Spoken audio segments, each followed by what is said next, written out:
What is your name and what do you do? Hi, I'm Zach Kibler. Right now I do a little bit of gutter work while I'm in school to be a barber. Um, I have 5 kids, so that keeps me busy in my day-to-day life. Um, I sell cars on the side while I'm in school. Basically, that's about it. Where are you from originally, Zach? I'm from Marion, Ohio. You was born and raised in Marion? Yes, sir. Awesome. So can you tell us a little bit about how you were raised as a kid? I was in foster homes most of my life, starting at age 4, various foster homes. I was adopted when I was, I want to say like 10, by the Kibler family. That ended up disrupting 2 years later, and I went back into the foster care system. I stayed in foster care till I was about 14 years old, and my aunt finally got me out of foster care, and I went and lived with my aunt and uncle when I was 14. So what was the original reason why you were put in foster care? Drugs, alcohol, just my mom was alcoholic. Oh, okay. I lived with my mom. I wasn't around a life that kids should be around. I would later find out that my brother was actually the one that called Children's Services and, tried to get me out of there.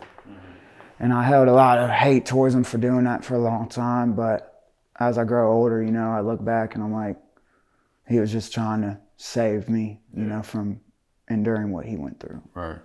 So where was your dad in all this? My dad was around, but not like, I couldn't tell you. I didn't end up meeting my dad till I was 19 years old. I always knew who he was, but I couldn't tell you nothing about him until I was 19 when I finally met him. So how did that make you feel when you were younger in foster care? Did you have a lot of questions as far as why you were in there, or? I did have a lot of questions. My brother at the time was 18 years older than me, so he was trying to get me, and that was the plan, was to go back to him. Yeah. I remember my mom being in various halfway houses as a kid, or at the Foundations Recovery Center in Marion. I remember going there young as age 5, 6, seeing my mom. So I didn't know. I knew. I just wanted it to be fixed, Growing up, you just want your parents. Then I lived with my brother, and that didn't work, so I went back to foster care. So it was just a back and forth type of thing of just why. Yeah. Yeah, so can you explain your experience at foster care, some of the things that you went through, how the living conditions were, things like that? Okay. So at age 4, I still remember just getting picked up, and I remember screaming that day and just did not want to go. The Children's Services was there to take me, and I was throwing a big old fit. And so they let my brother take me out there, and then they put me in a foster home directly across the street from my aunt's, which was right around the corner from my house. I lived on Silver Street when I was taken away, and they moved me right to Leader Street, literally. I could almost see my house. And my aunt's house was right across the street. And my cousin, JJ, was my best friend growing up. We was a month apart. I just remember looking out the window, and I could see JJ, across the street just waving at me. Yeah. And, looking back, it's just, I just don't understand it. I remember other times I was forced to sit in a cold bath because I wouldn't eat my vegetables at the foster home. I didn't like vegetables as any kid. So they would make you sit in a cold bath? I remember one time, it wasn't like an everyday thing, but I remember on one occurrence, yes, I was forced to sit in a cold bath, and I don't know for how long, but I remember sitting in that bathtub and just hating, just wanting my mom. And that was earlier on with the foster home, like shortly after getting there, I'd say. Yeah. So were there times where you would see other kids come be adopted or taken out and you were left behind? Yeah, like I said, I've been through various foster homes. When I moved into the Kiblers, I was probably 10. Yeah. It was right after my mom passed. My mom died when I was 9. So I lived with her there for 2 years and I got adopted. And I remember getting adopted and I just felt like it was awesome. Like, everything was going good. Mm-hmm. But I still felt like I was treated differently than their biological kids. Yeah. I was always grounded, I remember as a kid. I wasn't the best kid, but I do remember kids coming and going, or their family coming to see them, and you're like, oh, well, yeah, my family's coming. Mm-hmm. It's just like you just wait out that window, waiting on them to come. Yeah. And then I got adopted by the Kiblers, and I was grateful. And you say that didn't last long, and then you had to go back to foster care? I lived with them 2 years prior to getting adopted. After I was adopted, I lived with them for about 2 years, and it disrupted, and that's what they call it, a disruption. And I was sent back into foster care. So they call it a disruption. What does that entail? Was it some kind of like paperwork or something that wasn't done right, or they just couldn't? I was just a bad kid, I don't necessarily know why they did it, and that question still remains. Whose decision was it? Was it It was the parents. Yeah. It was the foster. Well, it was my real parent, or my parents at that time. We went to court. Everything was done. This was 2 years after my adoption. I think that they was just tired of dealing with my troubles all the time. Yeah. I was a troubled child. Yeah. I think that they had just had enough and they couldn't do it.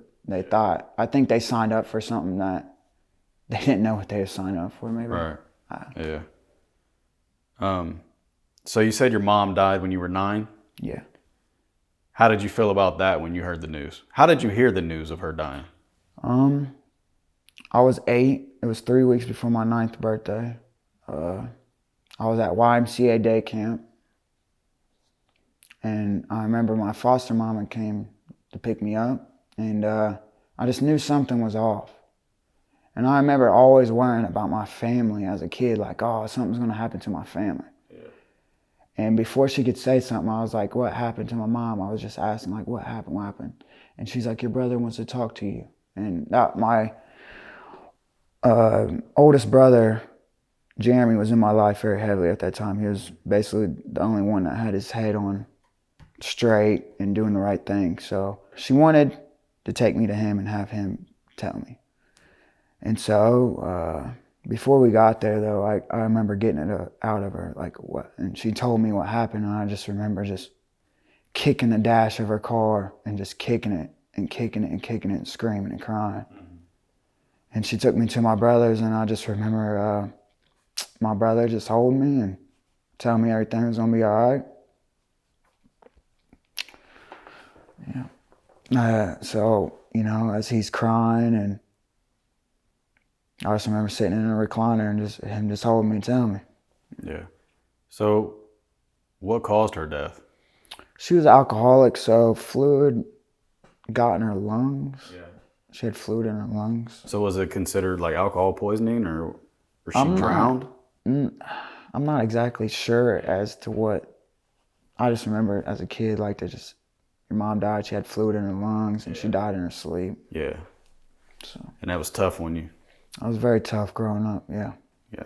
Did you have any, like, resentment towards her for being in foster care or anything like that?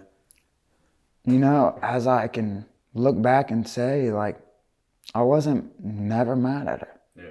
Because I was always so happy to see her, So when you're in that system, like, you don't think about, like, oh, it's my mom's fault. Right. You just think, like, oh, yeah, my mom's here, you know? Like, I don't remember holding any hate towards for that, no. Yeah. Well, that's good for you, because a lot of people, that would be hard. That would be hard for them not to hold some type of resentment.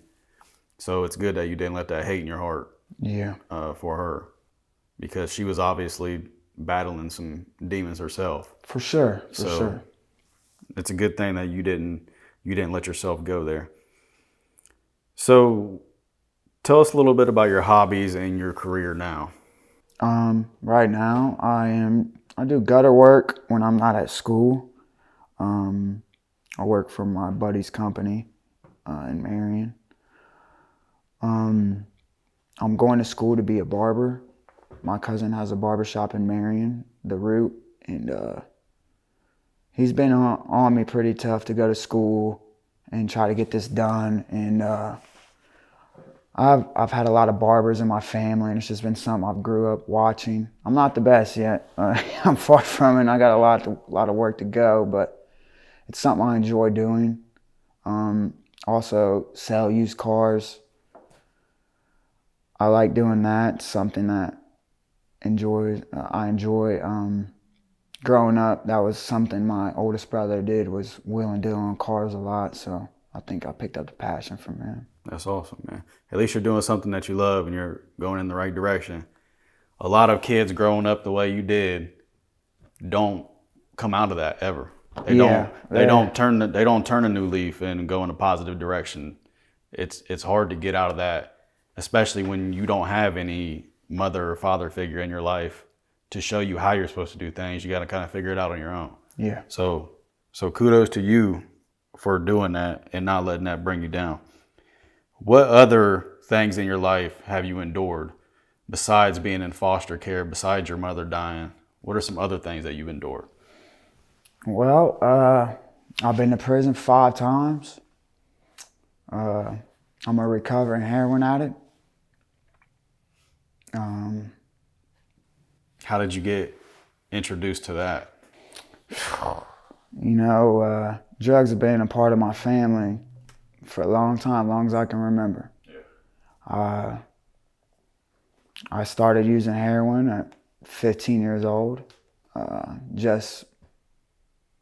just think to fit in with my older brothers who was just coming home from prison, and So they were doing it too? yeah. I feel like I was groomed for failure. So did you get introduced to heroin by your brothers coming from Ye- prison? Yeah, they was already out, and my brother had just got out of prison, and my aunt, I was living at my aunt's at this time. She had just got me out of foster care.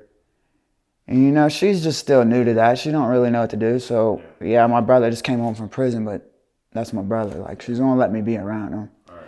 And she didn't know the details of what was going on or whatever, but yeah, I was just around it, and I just remember like asking, like, what's that? And I knew what it was or what it did, but I didn't know the severity of it. I looked at it as if I didn't know how serious it was before doing it.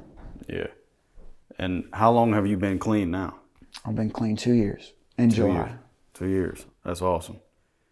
So how do you think that growing up in foster care, your mother dying, and then you getting introduced to heroin by your own brothers, how do you think that affected you mentally and put you on that path to where you went to prison 5 times? I think it affected me because I didn't know what a good role model was at that time. I was just, in foster homes, you're sheltered. You're sheltered from all this violence and destruction and things. And then I'm placed in a home with my real family. Finally, after all these years, I've wanted this my whole life. And then putting it where it's like, oh my goodness, So I think I looked up to my brother. I always looked up to my brothers, and it was like, that was my guy. Like, I was set up for failure. And how is your relationship with your brothers today? Well, I've lost 2 brothers due to drugs and addiction. So Heroin overdose? Or one was a heroin overdose, my brother Jeremy.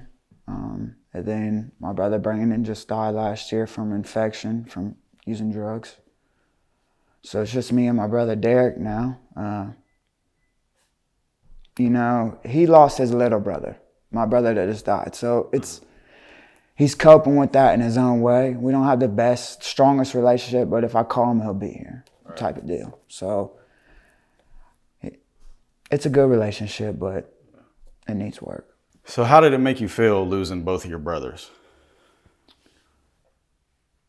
I miss my brother every day. That's something I'm still dealing with. It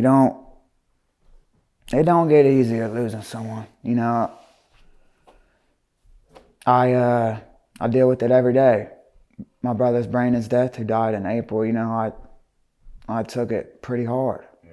This last year has been pretty tough for me mentally.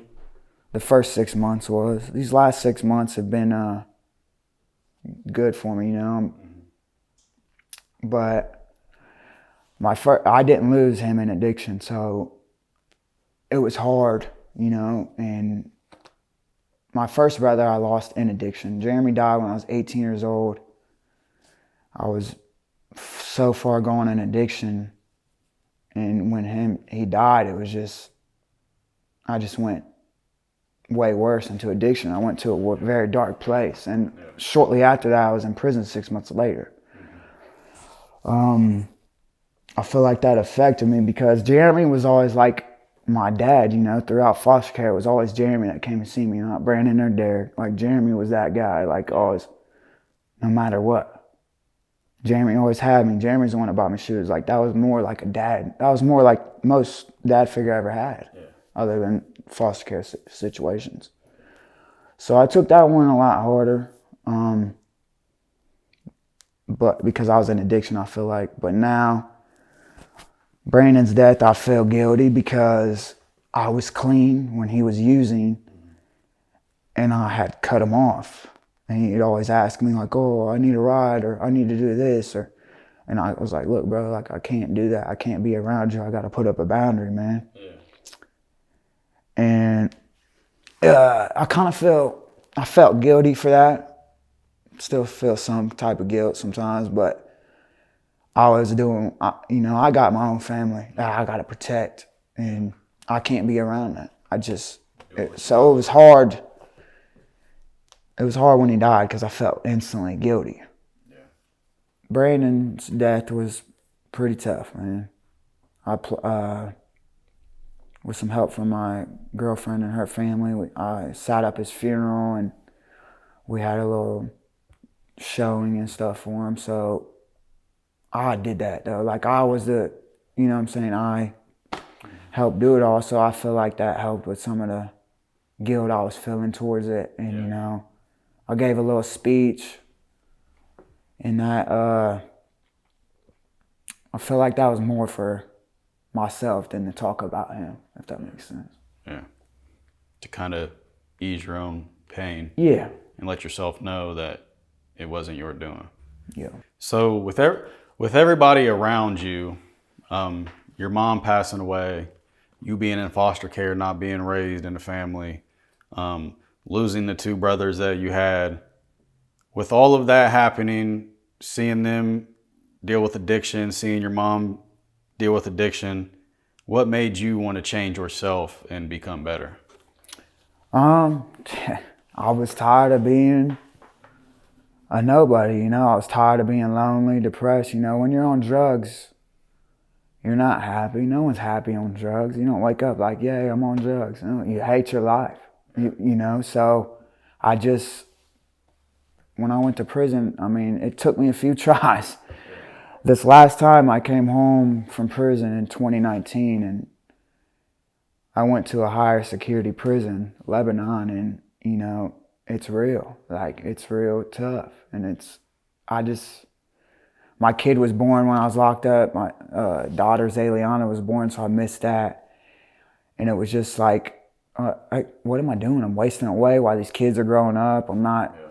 Thankfully enough, she was only 3 months old when I came home, but I just want to use this as a stepping stool. I want to use all that trauma, all them past experiences. I just want trying to use that as a stepping stool, as what not to do in raising my kids, or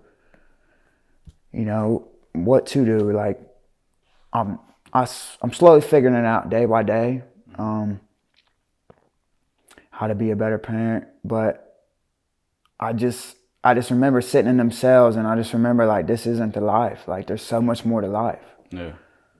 So what advice would you give to someone growing up in the foster system, not having their parents around, drugs being very prominent with everyone in their life? What advice would you give to a child or a teenager growing up in that environment? Talk to someone. Open up, and don't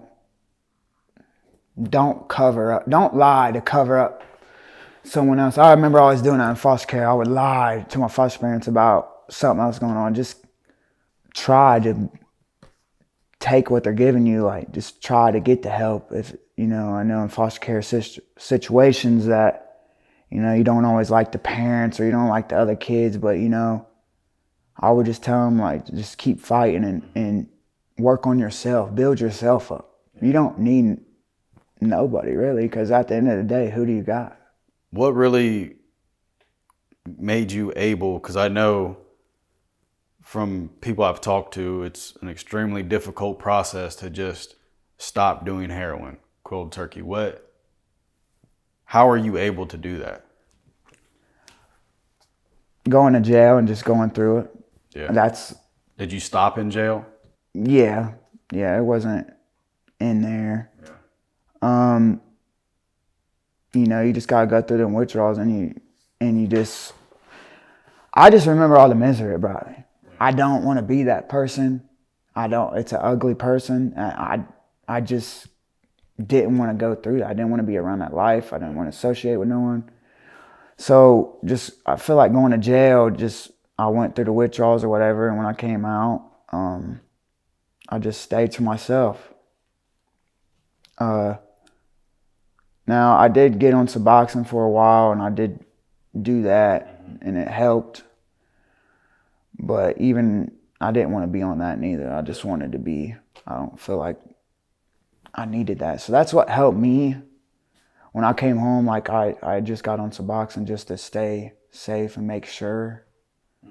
And then just slowly got off of that. A lot of the things that I ask you guys to come here and talk about is super personal, very sensitive topics. What gave you the courage to come here today and share your story to potentially help somebody else in the same situation? I just felt like maybe my story can help someone. I've been through a lot, and a lot of trauma and stress, and as other people are too, and maybe someone can see my story and relate and understand, like, dang, he can do it. This guy did this, this, and this. And, versus the here and now. I'm doing it. I'm succeeding. I'm about to pay my house off. So I just want to show people there is a different side to this. There is, like, once you can beat your addiction, that's all it is. It's an addiction. You can beat it. It's not something that's impossible. It's hard. It's very hard. And it's still hard. Yeah. But I just remember remember that pain that it causes you. Yeah. And I mean, you were dealt a pretty bad hand. At least you're making the best out of it, though. Yes. Appreciate you coming on here and sharing your story with everybody. I'm sure there's a lot of people that grew up in similar circumstances that might feel like they're alone and that they're the only one going through the same type of things. Hopefully, if they see this gives them hope that even if you are born into terrible circumstances, you can still make a way out. Yes. So hopefully that does that. So thanks for coming today, Zach.